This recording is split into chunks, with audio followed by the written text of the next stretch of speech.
In the rich tapestry of 1970s, American television, few shows captured the shifting sands of family life with as much warmth, honesty, and comedic precision as One Day at a Time.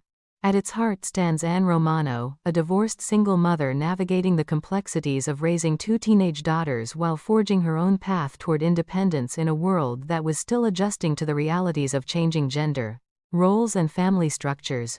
The episode preserved in this script exemplifies the series' signature blend of domestic chaos, heartfelt emotion, and gentle social observation, opening with a scene that immediately immerses us in the everyday struggles and small triumphs of Anne's household. The script begins in the Romano apartment, where the mundane task of ironing becomes a microcosm of Anne's reluctant acceptance of her multifaceted role. We hear her daughter Julie complaining about the chore, particularly the distasteful duty of ironing David Kane's clothes after Anne lost a bet. This seemingly trivial moment reveals layers of character and theme. Anne, portrayed with a perfect balance of exasperation and quiet resilience, finds herself performing these domestic duties, not out of obligation to a traditional family structure but as part of the messy negotiations that define her post-divorce life. The bet itself, revealed through David's playful magic trick with the fingers, injects immediate levity, showcasing the show's ability to turn ordinary interactions into delightful comedic set pieces. What makes this opening so effective is how it establishes Anne as both a liberated woman of the 1970s and a mother still deeply entangled in the practical demands of daily life. The era was one of profound social transformation. Following the women's liberation movement and the rising divorce rates of the time, single motherhood was no longer a rare anomaly but an increasingly visible reality. One Day at a Time distinguished itself by treating this subject with respect and humor rather than melodrama or condescension. Anne Romano embodies this transition. She is neither a tragic figure nor a flawless feminist icon. Instead, she is a fully realized human being, witty, flawed, loving, and occasionally overwhelmed, who must balance her desire for personal freedom with the responsibilities of guiding her daughters through adolescence. As the family banter unfolds, we meet Barbara, the younger daughter, whose sharp observations and playful defiance add another dimension to the household dynamic. Her reluctance to help with chores and her cheeky remarks about watching the news for civics class highlight the generational tensions that the show explores so adeptly.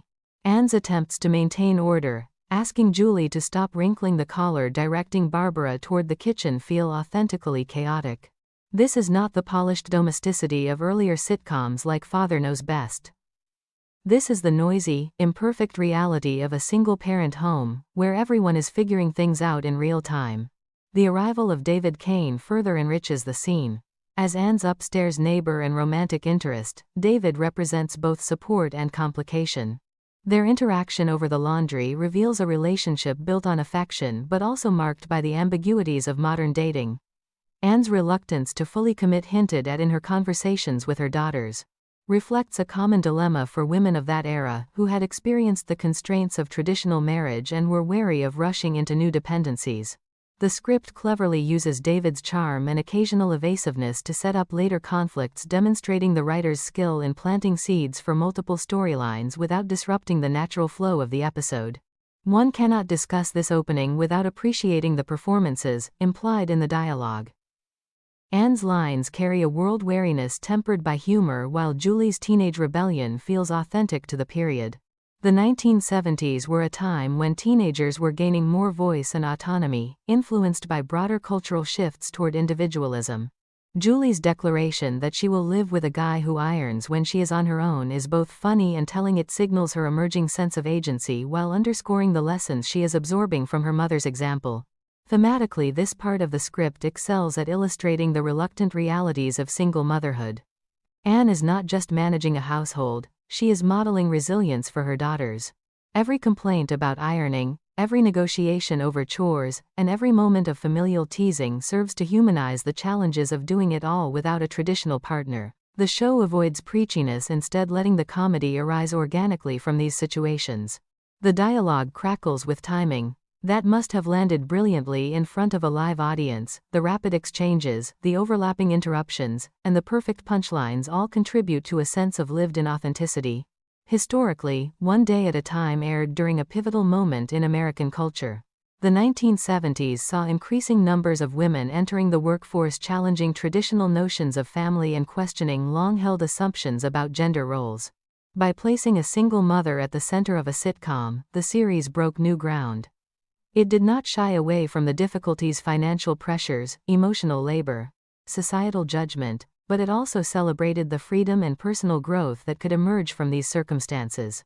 Anne's household, with its blend of love, conflict, and humor, became a mirror for many viewers who were experiencing similar transitions in their own lives.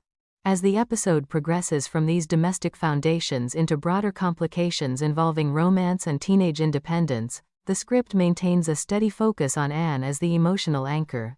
Her reactions to the unfolding events, whether dealing with David's secrets or Julie's bold decisions, reveal a woman who is constantly adapting. She is protective, yet supportive, frustrated yet understanding, traditional in her concerns, but progressive in her willingness to let her daughters learn through experience. This complexity makes her one of the most compelling characters in 1970s television. The warm humor that permeates the opening scenes sets the tone for the entire episode. Even in moments of tension, there is an underlying affection that binds the family together. The writers demonstrate a deep understanding of how laughter can coexist with genuine emotional stakes, a hallmark of the show's enduring appeal. In an era when many sitcoms relied on broad slapstick or one-dimensional characters, One Day at a Time offered something more nuanced, relatable, people facing real issues with grace and wit. In welcoming us to this particular episode's chaos, the script reminds us why Anne Romano remains such a beloved figure. She represents the quiet courage of countless single mothers who navigated the changing social landscape of the 1970s.